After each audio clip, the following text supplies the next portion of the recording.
Bonjour, alors je suis très heureuse de pouvoir intervenir en début de ce colloque béton. Alors comme vous l'aurez peut-être vu dans le programme ou au plus tard sur ce PowerPoint, je suis architecte paysagiste de formation. Peut-être que l'association avec le béton armé avec le béton et a fortiori le béton armé n'est peut-être pas immédiate, quoique on utilise bien sûr du béton dans les jardins et dans les aménagements paysagers. Mais aujourd'hui, je ne vais pas vous parler de technique ou de mise en œuvre de béton ou de restauration. Plutôt, je vais essayer d'éclairer un pan d'histoire qui souvent reste un petit peu dans la pénombre et qui, lui, est intimement lié à l'art des jardins. Nous le verrons. Alors, j'ai simplement introduit cette diapositive qui est très clinique, qui est très technique, pour rappeler tout simplement, mais vous savez tout cela très certainement, les composantes de base d'un béton armé. Donc, il s'agit d'un béton qui est armé de ferraillage, que ce soit des tiges métalliques ou des treillis métalliques ou des barres métalliques, etc. Donc, c'est un matériau éminemment technique, performant.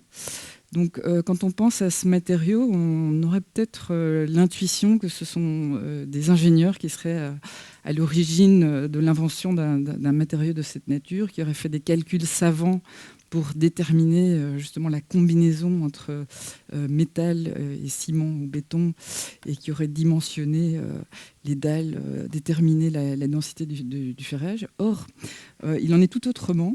Et nous verrons, je vais rapidement explorer le sujet dans le temps imparti, qu'au contraire, c'est au sein d'une classe d'artisans, donc de personnes non instruites théoriquement, on va dire, en partie des artisans illettrés, qu'ont émergé les amorces de cette technique.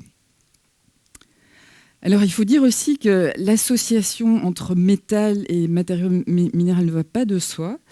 Et au XIXe siècle, le nombre d'ingénieurs était véritablement sceptique par rapport à cette combinaison. Alors, en 1898, l'ingénieur considère rédige un rapport pour l'Académie des sciences à Paris. Et dans ce rapport, il écrit « On sait quelle importance a pris dans la construction l'emploi du béton armé ». Donc là, nous sommes déjà en fin du XIXe siècle, donc il y a déjà un petit historique. Les premiers essais ont été faits par des hommes pratiques auxquels on ne saurait rendre trop de justice, car il est vraisemblable que les théoriciens n'auraient jamais conseillé, a priori, l'association de matériaux dont l'hétérogénéité les inquiétait. Donc on voit bien que cette association ne va pas de soi. Alors, je vais aussi très très brièvement survoler la question des brevets, parce que dans l'historiographie des constructions de la technologie de construction ou de l'architecture, on cite souvent 3 brevets qui apparaissent de manière récurrente et qui sont un peu cités comme des jalons du développement de cette technologie. Mais j'aimerais un petit peu contextualiser cette chose, parce que souvent les brevets occultent d'autres inventions plus précoces. Donc nous avons cette fameuse barque en ferrociment, qui est un objet très curieux, évidemment, parce qu'on n'associe pas une barque à quelque chose qui flotte à du ciment armé, dont le brevet est déposé en 1855, qui avait été présenté à l'exposition universelle à Paris, mais qui n'a pas suscité un grand enthousiasme. Et un deuxième brevet a fait date, qui est celui de Joseph Meunier, qui avait créé des bacs d'orangerie, des formes de citernes, et qui plus tard, en 1875, a créé ce que l'on pense être le premier pont en ciment armé en France. Il faut dire aussi au préalable que l'invention du ciment de Portland en 1824, il n'a pas été inventé par un Britannique, parce qu'il y a un Français qui avait déjà fait des études là-dessus quelques années auparavant, mais qui lui aussi a déposé un brevet pour pouvoir le commercialiser, se fait en 1824. Et c'est l'association entre ce ciment particulièrement performant, voilà, qui a une dureté voilà, incomparable avec les matériaux plus anciens, qui est très plastique, résistant et qui est aussi économique et rapide dans sa mise en œuvre. Donc c'est l'association du fer et du ciment qui a donné lieu à cette nouvelle technologie dont nous savons tous qu'elle a constitué une véritable révolution dans les techniques de construction, puisque voilà, on pouvait construire à des coûts bien inférieurs.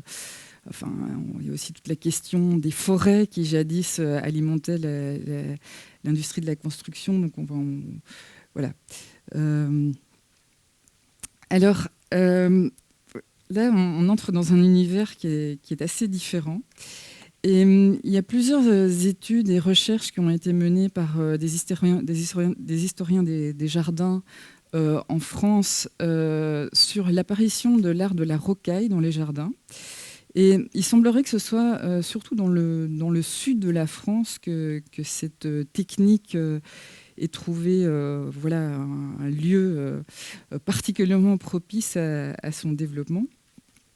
Donc on voit qu'on est dans un univers qui est bien loin de celui des ingénieurs, un univers un peu du fantasque, du rêve, d'une grotte un peu fabuleuse.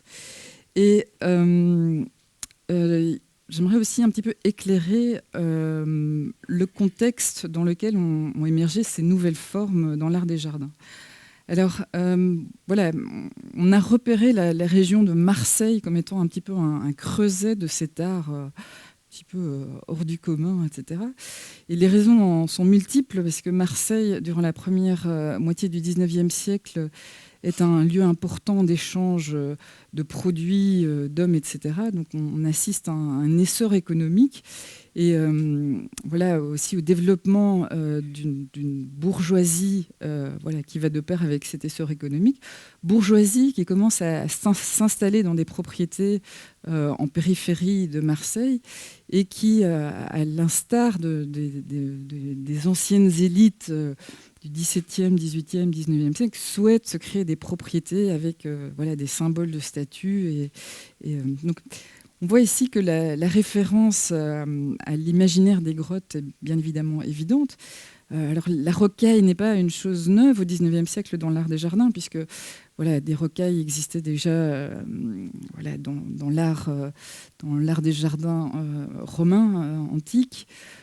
Ensuite aussi en Chine, mais bien sûr aussi pendant la Renaissance italienne ou encore même dans les jardins paysagers anglais. Mais ce qui est absolument novateur dans ces rocailles méditerranéennes, c'est qu'elles sont réalisées en ciment armé.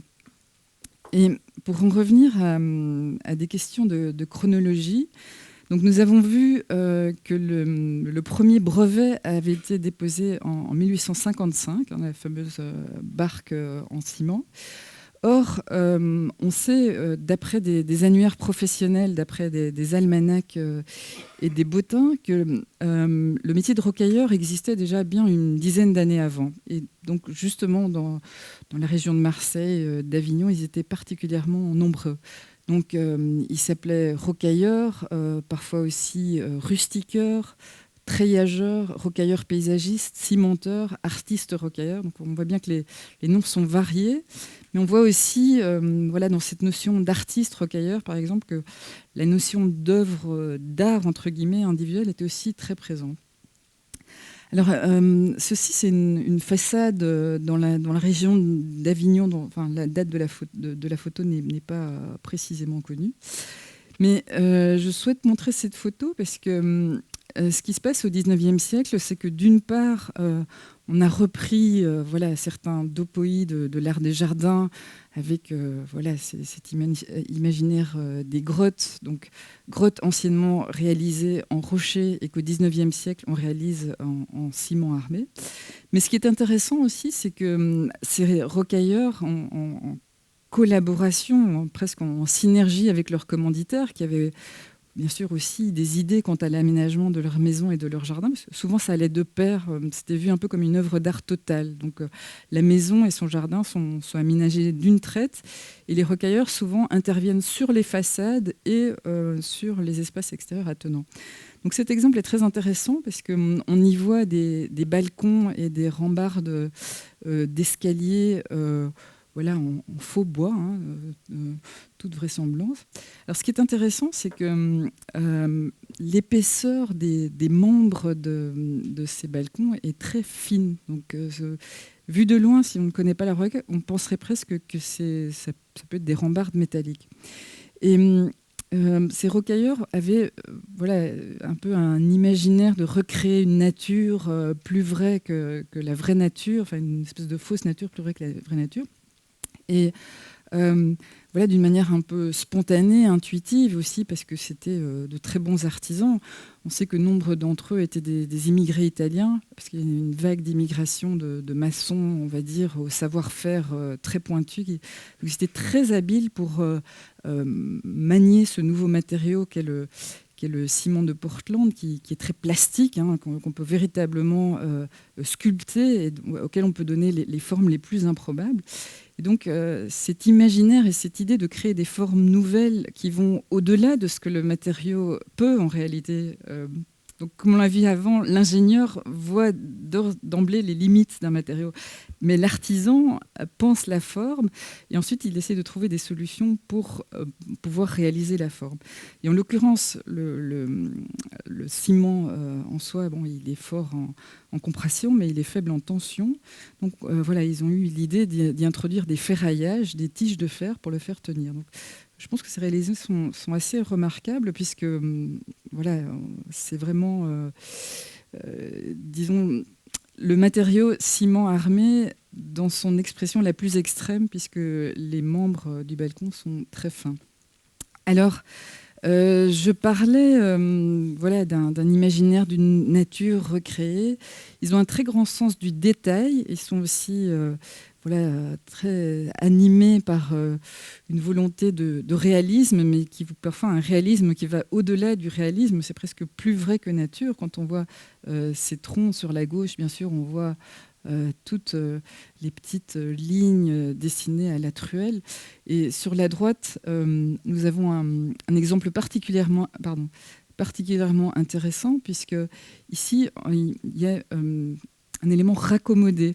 Donc il y a aussi l'illusion de l'imparfait. Il y a toujours quelque chose voilà, dans ce monde qui est en train de s'industrialiser et qui tend à la perfection, à la mécanisation des processus. Nous avons ici des artisans qui sont de véritables artistes artisans et qui inventent ce genre de détails, parfois un peu humoristiques, voilà, qui ont été créés d'emblée, où on a l'impression qu'on a raccommodé la balustrade en y ajoutant des éléments métalliques. Voilà, donc c'est une esthétique assez intéressante parce qu'il y a ce goût du faux, de l'imparfait, de l'inachevé, de quelque chose qui est un peu en ruine, mais qui émane de la fantaisie et de l'imaginaire de ces artisans. Alors, ceci est aussi un exemple assez intéressant. Donc, on a un vrai tronc d'arbre à l'arrière, bien évidemment. À l'avant, on a un faux tronc d'arbre voilà, qui est presque aussi vrai que le vrai. Il faut jeter aussi que aujourd'hui, on voit nombre de rocailles qui existent encore, qui sont grises, hein, qui ont le coloris naturel du béton. Mais il faut savoir qu'à l'origine, beaucoup de ces rocailles étaient peintes. Donc on trouvera par exemple, il se peut très bien que cette souche d'arbre était peinte à l'origine. Donc on a un petit peu perdu la couleur, les rocailles se sont décolorisées. Et c'est aussi un sujet de recherche et de restauration très important parce que voilà, on est passé un peu d'un film couleur à un film noir et blanc. Mais il ne faut pas oublier qu'à l'origine, beaucoup de rocailles n'étaient tout simplement pas du coloris gris du béton. Alors on voit aussi ici le sens du détail, bien évidemment, puisque l'écorce se détache véritablement du cœur du tronc. Et voilà, il y a de nouveau ces petites imperfections, ces écorchures qui sont très très caractéristiques du travail des rocailleurs. Alors, voilà, ceux-ci sont encore deux exemples assez intéressants parce qu'on voit à nouveau le travail sur la texture, le sens de l'observation aussi, puisqu'il s'inspire d'éléments naturels pour ensuite les réinterpréter et juxtaposer des choses. Et l'exemple de droite est très intéressant puisque ici, à nouveau, on voit que la finesse du matériau paraît presque improbable. C'est-à-dire que le végétal, voilà, parce qu'il a des fibres et la circulation de la sel peut tenir de cette manière, mais pour un élément minéral, on voit que l'épaisseur de la paroi est vraiment réduite au strict minimum.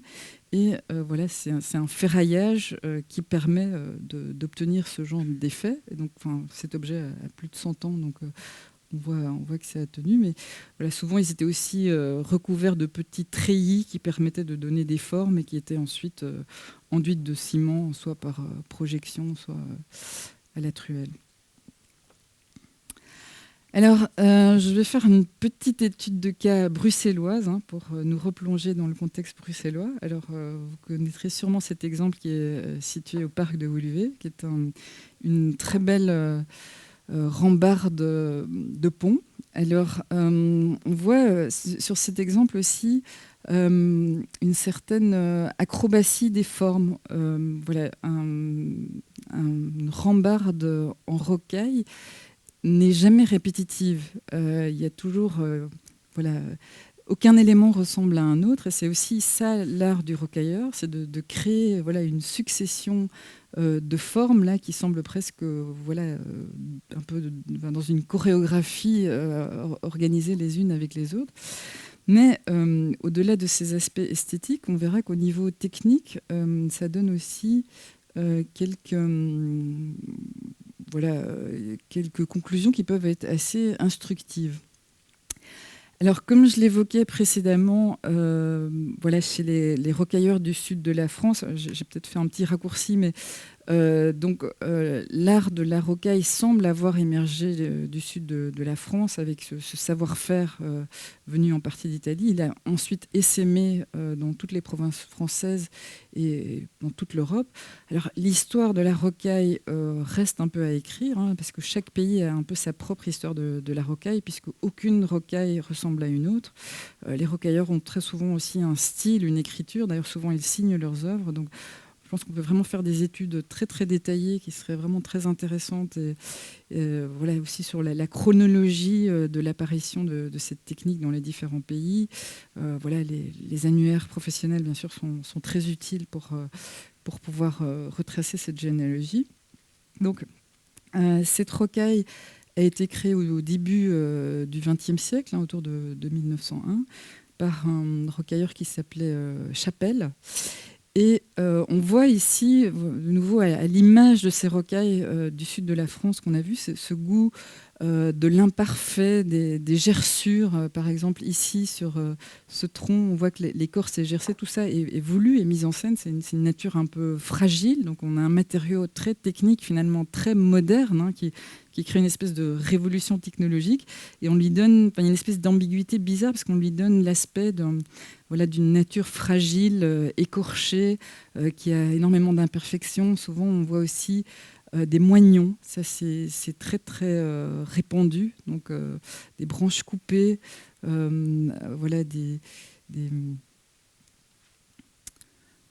Ici, nouveau, ce qui est intéressant, souvent, c'est en travail de surface qu'on voit justement ces petites écorchures. Donc, on voit aussi la juxtaposition de textures de nature très différentes, avec ici quelque chose de plus rugueux et ici plus lisse. Et finalement, ce qui est intéressant sur cette image, c'est aussi que la vraie nature a commencé à se mêler à la fausse nature, puisqu'on a ici des lichens qui se sont installés. Parfois, on voit des mousses. Donc, voilà, il y a une espèce de trouble, puisqu'on essaye d'imiter la nature. Et puis, finalement, la nature s'empare de cet élément de fausse nature pour recréer une troisième nature, peut-être, qui est encore d'une autre qualité. Alors, j'aime beaucoup cet élément puisque, quelque part, donc les expérimentations jardinières qui ont été faites pour créer ces formes de nature ont été comme des sortes de laboratoires à micro-échelle de techniques les plus variées. Donc la première chose que je mentionnais, c'était la finesse des membres. Comment est-ce qu'avec un matériau minéral, on peut atteindre une telle finesse et des telles portées, voilà, c'est au moyen des tiges métalliques. Et ici, on voit aussi une espèce d'illustration en miniature du porte-à-faux, puisque un membre qui dépasse comme ça, enfin voilà, en architecture c'est un porte-à-faux, donc là on a un mini porte-à-faux, donc on a un mini laboratoire technologique. Donc effectivement on a des artisans qui peut-être sans le savoir expérimentent déjà un petit peu poussent dans ces retranchements les possibilités d'un matériau.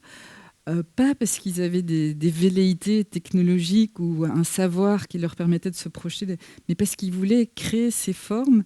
Et donc, ils ont forcé le matériau à faire ce qu'ils avaient imaginé de manière voilà, tout à fait atechnologique, on va dire. Donc, ce n'est pas la technologie qui veut s'optimiser, c'est un artisan qui souhaite créer une forme.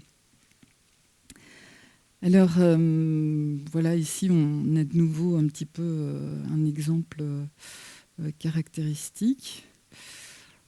Voilà. Ici, on voit de près ce véritable travail sur les surfaces.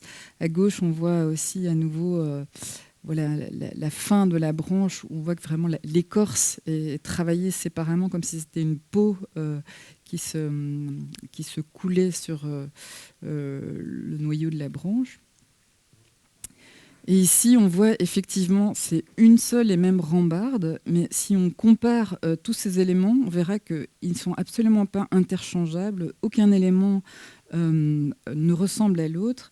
Donc, c'est un travail de longue haleine, c'est quelque chose d'une très très grande précision. Et malgré cet aspect un petit peu aléatoire et voilà, voilà. Et ce qui est intéressant aussi, c'est que finalement, on a figé dans un matériau voilà, inerte et neutre, quelque chose qui est de l'ordre du passage du temps, de l'évolution des plantes, de la décrépitude. Donc quelque part, c'est comme un arrêt sur image de quelque chose qui en réalité est en mouvement, puisqu'on voit bien que ce matériau voilà, se transforme, se mue. Et ça s'apparente aussi peut-être à une esthétique très japonaise du passage du temps, de la décrépitude, ce qu'on appelle le wabi-sabi. Voilà, juste une petite parenthèse. D'ailleurs, les rocailles ont été exportées au Japon au début du XXe siècle. Donc, le premier rocailleur qui a réalisé une rocaille au Japon était un Français. Et la rocaille a connu un développement formidable au Japon. Donc, les Japonais se sont aussi un petit peu reconnus dans cette esthétique. Voilà, Alors, on a vu que les rocailleurs avaient... Voilà, sciemment et intentionnellement intégré voilà, cette idée d'une espèce de fragilité du matériau, de choses voilà, qui peut se transformer. Mais malheureusement, ce qui était une fragilité feinte, au fil du temps, se met en véritable fragilité, puisque certains éléments de ce même pont sont aujourd'hui dans cet état, ce qui est vraiment regrettable. Alors, moi, je connais cette rocaille depuis ma plus tendre enfance, puisque j'ai grandi dans l'avenue du Parc de Woluwe. Et je veux dire que depuis une dizaine d'années, ce pont s'est détérioré de manière alarmante. Je pense qu'il serait vraiment urgent d'intervenir. Et finalement, on voit ici, si on se réfère à une des premières images que j'ai montrées en ce début de présentation, qui était l'image très technique des entrailles du matériau, où on voit les ferraillages qui émergent. Finalement, cette fragilité feinte, elle se transforme en véritable fragilité. Et ce qui a toujours été la force du matériau, puisque c'est le ferraillage qui a rendu ce matériau tellement performant, se révèle aussi être sa faiblesse, puisque comme l'avaient pointé justement les ingénieurs du 19e siècle, quelque part, il y a eu une incompatibilité entre des matériaux de nature tellement diverse, puisqu'ils réagissent différemment à la température, à l'humidité. Et la fragilité qu'on peut ici observer à micro-échelle de cette combinaison, c'est que dès qu'il y a des micro-fissures et des fissures, l'eau s'infiltre et la corrosion commence enfin, la corrosion fait que les membres internes se dilatent et font éclater le ciment, ce qu'on voit ici de manière très parlante. On voit aussi ici qu'il y a une multitude de matériaux. Là, on a des tiges de fer, mais là, on a aussi une barre de fer. Donc, j'ai lu dans le rapport de l'ingénieur préalable à la réalisation de ce pont qui disait aussi qu'on va recycler des matériaux, des barres de fer. Donc, il y a aussi un peu une notion de recyclage de matériaux pour en faire quelque chose qui semble tout à fait voulu. Alors ça, c'est un détail aussi voilà, de ce qui se passe quand la corrosion s'en mêle. Et finalement, voilà, cette fragilité, malheureusement, prend le dessus. Et heureusement, aujourd'hui, il y a de très bons rocailleurs en Belgique, très bons artisans rocailleurs qui ont voilà, réacquis ce savoir-faire et qui ont la précision nécessaire. Donc, je pense qu'il est important d'intervenir à temps, parce que là, il y a déjà plusieurs membres qui ont complètement disparu. Donc, voilà, restaurer une rocaille, on peut uniquement la restaurer s'il reste encore suffisamment d'éléments sains. Et une fois que voilà, la corrosion a commencé à se répandre, bien sûr, on imagine bien ce qui se passe à l'intérieur, ce qui est encore invisible, mais il est très probable que la corrosion ait déjà commencé à corroder le reste. Alors, j'en venais à des histoires de restauration. Alors, ça va peut-être vous surprendre, mais c'est une rocaille également du parc de Woluwe qui date du début du XXe siècle, qui a été restaurée il y a une vingtaine d'années, je pense. Je pense qu'on voit ici un petit peu on ne ferait plus ça aujourd'hui, bien évidemment. On pense qu'on peut même pas appeler ça restauration. En fait, ce sont des pas japonais qui sont situés entre les deux étangs du parc de Woluwe, qui à l'origine, moi je m'en souviens très bien, était très pittoresque, avait des excroissances, des anfractuosités, des choses comme ça, qui ont été, on va dire, simplifiées à leur plus simple expression. Et je pense qu'ici, on est bien loin du concept d'origine. On parlait tout à l'heure de concept, de maintien du concept. Voilà, ça donne à réfléchir, mais on est assez éloigné de l'esthétique et de l'intention des créateurs de ces rocailles. Et donc, en termes de restauration, il est très important de prendre en compte. Alors, je vais faire un petit lien avec l'intervention de Yaron Pestat après. Donc, comme vous le savez, nous avons les archives Blaton ici au CIVA. Alors, Blaton était une grande entreprise de ciment et de béton, mais ils ont également, ils proposaient également dans leur catalogue à leurs clients des constructions en rocaille, preuve que c'était vraiment quelque chose qui était très à la mode.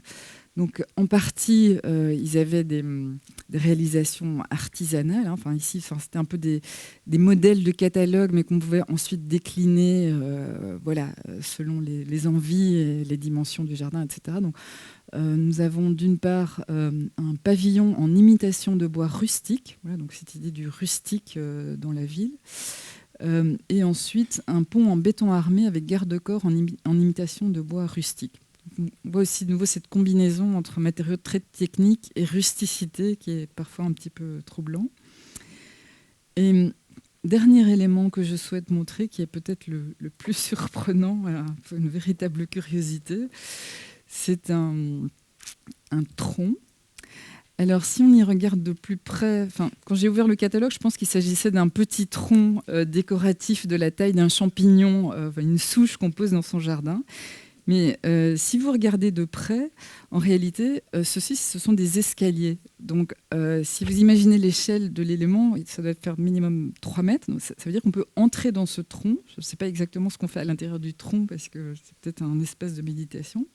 Et ces troncs étaest réalisés en béton moulé. Donc, on a déjà, voilà, disons, une évolution de la technologie, puisqu'on est déjà à une phase, on va dire, où on peut sérialiser les éléments, puisqu'on a des moules préfabriqués. Donc, on a déjà, on va dire, franchi l'étape supérieure, parce qu'on passait d'une technique éminemment artisanale, faite sur mesure, où chaque élément est créé par un artisan, ici à des éléments préfabriqués, voilà, qu'on peut voilà, commander sur catalogue, qu'on peut installer dans son jardin. Alors, je ne sais pas si quelqu'un connaît des exemples de ces troncs qui a été installés quelque part, mais je pense que ça devait être assez spectaculaire.